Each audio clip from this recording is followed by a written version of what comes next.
एक बूढ़ा जल भैंसा एक गिरते हुए हेलीकॉप्टर से टकरा गया। पास की एक औरत ने भैंसे की कराह सुनी और मदद के लिए दौड़ पड़ी, लेकिन वह आखिर हेलीकॉप्टर कैसे उठा सकती थी। तभी अचानक हेलीकॉप्टर हवा में उठ गया। औरत ने ऊपर देखा और दंग रह गई।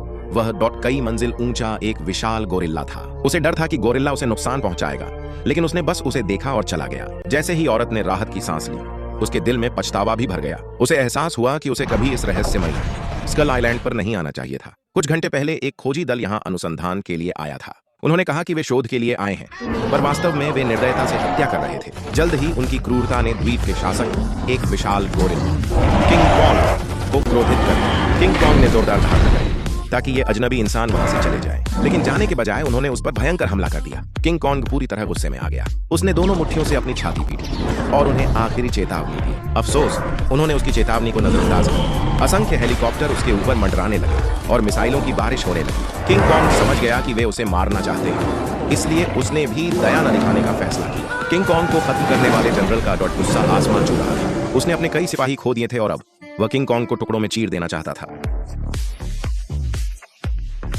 लेकिन वह भूल गया कि अगर यहाँ 100 मीटर ऊंचा कॉन्ग है तो जरूर और भी विशाल जीव होंगे। वैज्ञानिकों की टीम को पानी में एक छोटे पहाड़ जितना ऊंचा भैंसा मिला। कुछ सिपाही पहले हमला करना चाहते थे, लेकिन वैज्ञानिक ने देखा कि वह भैंसा आक्रामक नहीं था। उसने सिपाहियों को गोली चलाने से रोक दिया।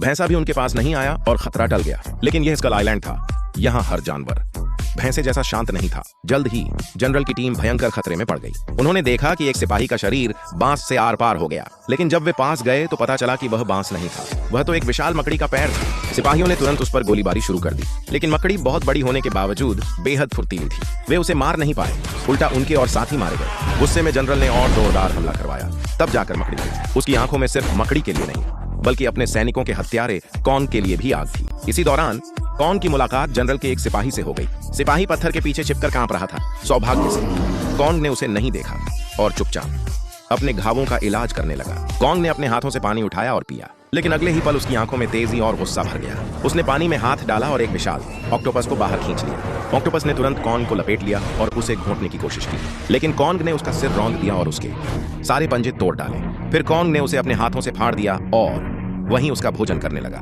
यह दृश्य देखकर पीछे खड़े सिपाही डर के मारे हाँफने लगे।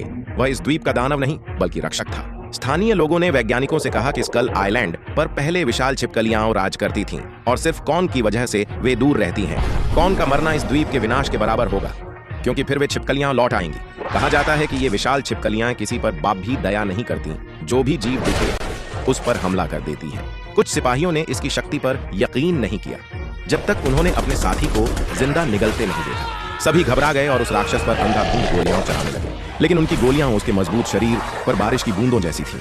उसका अगला निशाना एक औरत थी। सौभाग्य से खोपड़ियों का ढेर बीच में आ गया और औरत बच गई। जनरल ने अपने सैनिकों को आग से हमला करने का आदेश दिया, लेकिन आग में झुलसते हुए भी उस छिपकली की पूंछ में जबरदस्त ताकत थी। उसका घमंड चरम पर था। सौभाग्य से औरत ने ईंधन में आग लगाई और एक बड़ा धमाका कर दिया, लेकिन इतना डरावना जीव भी स्कल आइलैंड की सबसे छोटी प्रजाति थी। स्थानीय लोगों ने उन्हें रोकने को कहा, वरना उससे भी भयानक चीजें सामने आएंगी, लेकिन जनरल नहीं माना। वह कॉन्ग से बदला लेने पर अड़ा रहा। उसके लिए कॉन्ग उन छिपकलियों से भी ज्यादा खतरनाक था। वैज्ञानिक उसे समझा नहीं पाए, इसलिए उन्होंने अलग रास्ता चुना। वैज्ञानिक कॉन्ग को बचाना चाहते थे क्योंकि वे मानते थे कि वह इंसानों को नुकसान नहीं पहुंचाएगा, लेकिन जनरल उसे मारने के लिए अड़ा रहा और कोई उसे रोक नहीं सका। उसी रात जनरल ने कॉन्ग को ढूंढ लिया। उसने जलता हुआ ईंधन पानी में फेंका ताकि कॉन्ग को आग में झोंक दे। सौभाग्य से कॉन्ग की दर्द भरी दहाड़ सुनकर वैज्ञानिक वहां पहुंच गए। वे घायल कॉन्ग के सामने खड़े हो गए और जनरल को रोकने की कोशिश की। तभी एक और भी विशाल छिपकली वहां प्रकट हुई। कॉन्ग गुस्से में जागा और एक ही बार में जनरल को कुचल दिया। फिर कॉन्ग और विशाल छिपकली के बीच लंबी लड़ाई शुरू हुई। वे शाम से लेकर सुबह तक लड़ते रहे। छिपकली इंसानों के ठिकाने की ओर भाग गई। उसे आते देखकर लोग डर के मारे भागने लगे। सिर्फ एक बहादुर आदमी रुका। उसने सभी बम तैयार किए और उस दानव के साथ मरने की ठान ली, लेकिन वह छिपकली बेवकूफ नहीं थी। वह बाकी इंसानों के पीछे भाग पड़ी। जैसे ही उसने उन्हें निगलने के लिए मुंह खोला, कॉन्ग वहां पहुंच गया। कॉन्ग ने एक बड़ा पत्थर उठाया और पूरी ताकत से उस पर फेंक दिया, लेकिन विशाल छिपकली ने भी पलटवार किया। उसने कॉन्ग की गर्दन को कसकर पकड़ लिया और उसे दबाने लगी, लेकिन कॉन्ग ने उसे मौका नहीं दिया। उसने एक जोरदार मुक्का मारा और उसके जबड़ों को पकड़कर अलग करने लगा। उसने पूरी ताकत लगाई, लेकिन अभी तक उसे फाड़ नहीं सका। उसका एक बार खाली गया और छिपकली को पलटवार का मौका मिल गया। उसने फिर से कॉन्ग को काटना शुरू कर दिया। दूर खड़ी औरत ने तुरंत सिग्नल फ्लेयर छोड़ा। वह कॉन्ग की मदद के लिए लोगों को बुलाना चाहती थी, लेकिन कॉन्ग ने पहले ही उपाय सोच लिया था। उसने एक बड़ा पेड़ उखाड़ा, उसकी पत्तियां हटाईं और उसे डंडे की तरह इस्तेमाल करते हुए छिपकली के सिर पर मारा।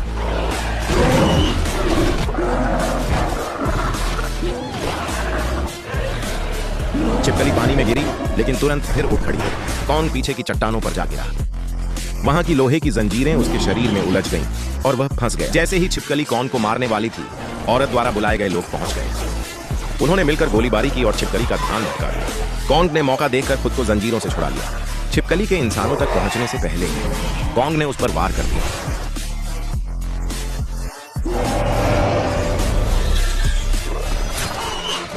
छिपकली पानी में गिरी और कौन ने जंजीर से उसकी गर्दन कस दी। फिर उसने उसे पकड़कर पहाड़ से दे मारा। कौन के वार के झटके से औरत पानी में जा गिरी। औरत को देखकर कौन का ध्यान बंटा और छिपकली ने उसे फिर गिरा दिया। औरत को बचाने की जल्दी में कौन ने गुस्से में उसके ऊपर घूंसे बरसाने शुरू कर दिए। बार बार वार करने के बाद अंत में वह छिपकली निर्जीव हो गई। फिर कौन ने धीरे से अपना हाथ बढ़ाकर औरत को पानी से बाहर निकाला। वह उसे इतनी छोटी लगी मानो उसके नाखून से भी छोटी हो, लेकिन जैसे ही वह उसे निहार रहा था, छिपकली फिर लौट आई। उसने अपना हाथ छिपकली के मुंह में डाल दिया और उसे खोल दिया।